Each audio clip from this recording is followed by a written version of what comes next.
प्रिय विद्यार्थियों, स्वागत है आपका एक बार पुनः। राइबोसोम के इस वीडियो में हम बात करने वाले हैं राइबोसोम की अल्ट्रा स्ट्रक्चर के बारे में। तो राइबोसोम की अल्ट्रा स्ट्रक्चर जो है, सबसे पहले पैलेड और कोफ ने 1966 में उसको अध्ययन किया और उसके बारे में उन्होंने डिटेल में बताया कि जो ईच राइबोसोम है ये दो डिस्टिंक्ट मॉर्फोलॉजिकली और फिजियोलॉजिकली सब यूनिट से मिलके बनता है। मतलब दो सेपरेट सब यूनिट्स होती हैं जो स्ट्रक्चरली भी डिफरेंट है और फंक्शनली भी डिफरेंट होती हैं। और ये दोनों जो सब यूनिट्स हैं ये ज्वाइन होकर प्रोटीन के जब सिंथेसिस करनी होती है उस समय ज्वाइन होकर ये दोनों एक राइबोसोम को निर्माण करती हैं। तो राइबोसोम जो है एक नेक्ड ऑर्गेनेली है जिसके चारों तरफ कोई यूनिट मेम्ब्रेन नहीं होती। और जैसा पहले हमने कहा कि स्ट्रक्चर जब हम देख रहे थे इसके, तो ये दो सब यूनिट से मिलके बनता है। प्रोकैरियोटिक कोशिका जो है उसके अंदर 70S प्रकार का राइबोसोम दो सब यूनिट्स 50S और 30S से मिलकर बनता है। 50S जो है वो बड़ी सब यूनिट है और 30S जो है वो उसकी स्मॉलर सब यूनिट कहलाती है। तो ये इस प्रकार से 40S सब यूनिट है।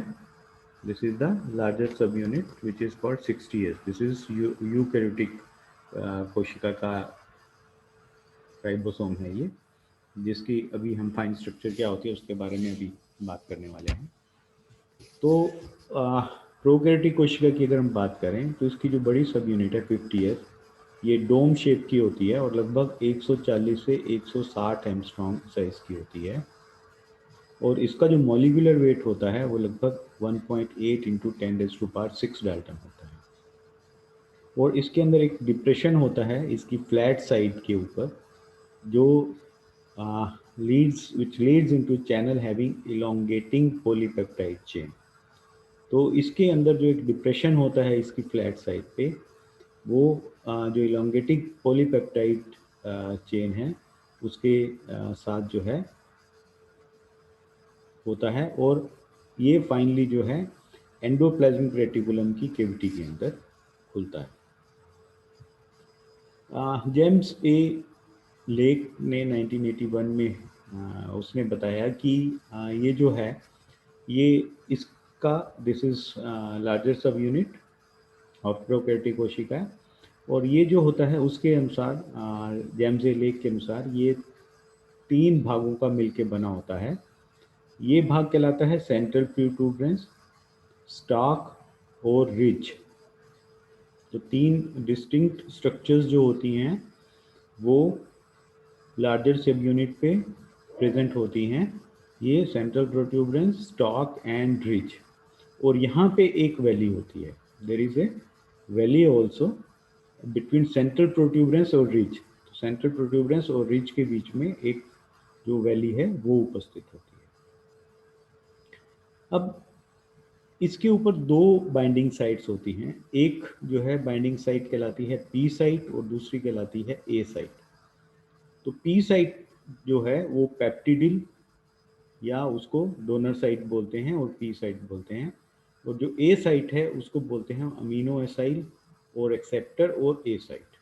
तो ए जो है अमीनो एसाइल और या एक्सेप्टर के लिए, और पी जो है वो पेप्टिडिल के लिए। तो पी से पेप्टिडिल, तो 2 साइट्स इसकी इंपॉर्टेंट होती हैं, पेप्टिडिल साइट और एक्सेप्टर साइट।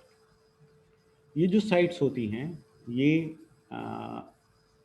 जो टीआरएनए है जिसको हम चार्ज टीआरएनए बोलते हैं। चार्ज टीआरएनए का मतलब है कि tRNA carrying one specific amino acid. तो हर स्पेसिफिक अमीनो एसिड्स के लिए एक स्पेसिफिक जो है टीआरएनए उपस्थित होता है। जैसा कि हमने पूर्व में पढ़ा है कि जो कोडोन है, कौन सा प्रोटीन सिंथेसाइज करना है, उसकी इंफॉर्मेशन एक ट्रिपलेट कोडोन के रूप में एमआरएनए के ऊपर उपस्थित होती है। और उसके एंटी कोडोन जो एमआरएनए के ऊपर कोडोन है उसके बिल्कुल रिवर्स सीक्वेंस में एंटी कोडोन जो है नाइट्रोजन बेस की सीक्वेंस लिए हुए होगा और वो एक पर्टिकुलर अमीनो एसिड को कैरी करेगा। तो जितने भी टोटल अमीनो एसिड्स कोशिका के अंदर होती हैं उनको ट्रांसफ़र करने के लिए एक स्पेसिफिक टाइप का जो है टीआरएनए वो उपस्थित होता है। ए साइट जो होती है वो उसका काम होता है ये इस चार्ज टीआरएनए को रिसीव करने का, और पी साइट जो होती है वहाँ पे जो होता है जो ग्रोइंग पेप्टिडिल चेन है, पॉलीपेप्टाइड चेन जो है, यानी कि जो प्रोटीन का जो सिंथेसिस होना है वो पॉलीपेप्टाइड चेन है, उसका जो है बाइंड करने का काम अमीनो एसिड्स को एक दूसरे से पी साइट पे करता है। इसके बारे में विस्तार से बात हम नेक्स्ट उसमें करेंगे, जहाँ पे मैं आपको एनिमेटेड फॉर्म में भी थोड़ा सा बताने का प्रयास करूँगा कि किस तरह से अमीनो एसिड्स आते हैं, किस तरह से अमीनो एसिड्स जो हैं ट्रांसफ़र हो जाते हैं, वो सब जो है आपको अगले वीडियो में मैं प्रोटीन सिंथेसिस किस प्रकार से होती है उसके बारे में हम लोग बात करेंगे। दूसरी सब यूनिट जो उसकी होती है 30S, ये ओवल शेप की होती है, लगभग ओवल शेप की होती है, और इसका जो साइज है वो 90 से 110 एंगस्ट्रॉम तक होता है, और इसका जो मॉलिक्यूलर वेट है वो 0.9 इंटू 10⁻⁶ डाल्टन होता है, और ये एक कैप की तरह, ये लार्जर सब यूनिट, ये स्मॉलर सब यूनिट एक कैप की तरह लार्जर सब यूनिट के ऊपर फिट हो जाती है।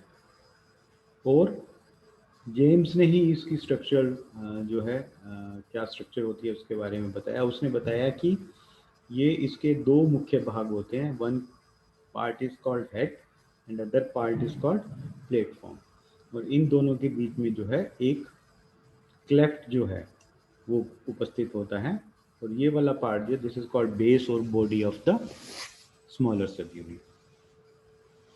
तो जो हेड और प्लेटफॉर्म है इनकी मध्य में एक क्लेफ्ट उपस्थित होता है, और ये वाला जो क्लेफ्ट है ये ऐसा माना जाता है कि ये this is the site of codon anticodon interaction, जहाँ पे बाइंडिंग साइट भी है ये, जहाँ पे इनिशिएशन फैक्टर्स जो होते हैं जो प्रोटीन सिंथेसिस को इनिशिएट करते हैं वो भी आके यहीं क्लेफ्ट के अंदर अटैच होते हैं। एटीएस राइबोसोम जो होता है वो भी 70S राइबोसोम के तरह ही होता है, बस इसके अंदर जो है थोड़ा डिफरेंस होता है। वो डिफरेंसेस क्या हैं, एक तो यही कि एक पहला 70S राइबोसोम की तरह ये दो अनइक्वल सब यूनिट से मिलकर बना होता है। बड़ी सब यूनिट जो है वो 60S प्रकार की कहलाती है, और छोटी सब यूनिट 40S सब यूनिट कहलाती है। बड़ी सब यूनिट का जो मॉलिक्यूलर वेट है वो 3 से लेकर 3.5 इंटू 10⁻⁶ डाल्टन मॉलिक्यूलर वेट होता है, और स्मॉलर सब यूनिट का जो मॉलिक्यूलर वेट है ये 1.5 से लेकर 1.8 इंटू 10⁻⁶ डाल्टन तक होता है। और ये दोनों जो सब यूनिट्स हैं they are interconnected by a strand of 30 to 60 angstrom thickness के एक स्ट्रैंड के द्वारा ये कनेक्टेड रहती है। तो 60S सब यूनिट जो होती है वो एंडोप्लाज्मिक रेटिकुलम के साथ इस तरह से अटैच रहती है कि इसका जो क्लेफ्ट है वो एंडोप्लाज्मिक रेटिकुलम की जो मेम्ब्रेन है उसके पैरेलल उसकी स्थित होती है। ये जो एसोसिएशन है इस प्रकार से ये ये फेवर करता है by this is favoured by a glycoprotein called ribophorin. तो राइबोफोरेज नामक जो प्रोटीन है वो इस यूनिट को उसके साथ अटैच करने के अंदर हेल्प करता है। दो सब यूनिट्स जो होती हैं ये एक दूसरे के साथ इस तरह से फिट रहती हैं कि इनके बीच में जो चैनल है वो एक चैनल फॉर्म होता है, और ट्रांसलेशन के टाइम पे एमआरएनए जो होता है इस चैनल के थ्रू उसमें से पास करता है, और राइबोसोम उसको रीड करता हुआ उस एमआरएनए की चेन के अलोंग मूव करता रहता है। ये जो चैनल है ये 140 एंगस्ट्रॉम इसका जो है विड्थ होती है, और ये 35 से 39 अमीनो एसिड्स का बना हुआ होता है। ये जो है ये पॉलीपेप्टाइड चेन है उसको एंजाइम्स के एक्शन से बचाता है, उनको सेफ रखता है, और प्रोटीन सिंथेसिस के टाइम जो एमआरएनए है उसको स्मॉलर सब यूनिट जो होती है वो हेल्ड करती है, और जो चार्ज टीआरएनए है वो प्रोकैरियोटिक कोशिकाओं की तरह लार्जर सब यूनिट जो होती है वो उसको होल्ड करती है। तो अगर हम ये इसकी देखें कि क्या प्रॉपर्टीज़ होती हैं, तो एटीएस राइबोसोम एनिमल और प्लांट दोनों कोशिकाओं में एटीएस प्रकार का राइबोसोम मिलता है। इनके अंदर 60S और 40S की लार्जर सब यूनिट और स्मॉलर सब यूनिट होती हैं। एनिमल सेल के अंदर ये जो है 60S सब यूनिट, 28S, 5S और 5.8S तीन प्रकार के आरएनए से बनती है, और स्मॉलर सब यूनिट 80S आरएनए के आरएनए से बनती है। इसी तरह से प्लांट सेल के अंदर भी सेम कंपोजिशन रहती है बड़ी सब यूनिट की, 25S, 5S और 5.8S आरएनए प्रेजेंट होते हैं, जबकि जो छोटी यूनिट है उसके अंदर 16 से लेके 18S तक के आरएनए जो हैं वो प्रेजेंट होते हैं। जो प्रोकैरियोटिक कोशिका है 70S, उसकी 50S जो सब यूनिट है यानी बड़ी सब यूनिट 23S और 5S आरएनए की बनी हुई होती है, और 30S के अंदर 16S प्रकार का आरएनए होता है। माइटोकॉन्ड्रियल आरएनए जो कि लगभग 55S टाइप का होता है, उसके अंदर बड़ी सब यूनिट 40 से 45S की होती है, और इसके अंदर 16-17S का, 16 से लेकर 17S का एक आरएनए और दूसरा 5S, तो दो आरएनए होते हैं इसके अंदर भी। और जो स्मॉलर सब यूनिट है इसकी, which is again formed of 30-35S type की होती है, उसके अंदर 12 से लेके 13S आरएनए जो है वो उपस्थित होता है।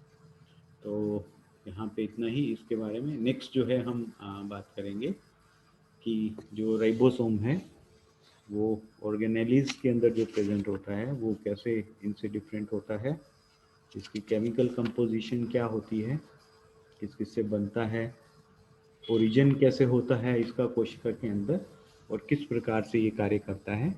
और फिर एक वीडियो में हम प्रोटीन सिंथेसिस के बारे में भी ब्रीफली बात करेंगे। Thank you very much for watching this video. Thank you.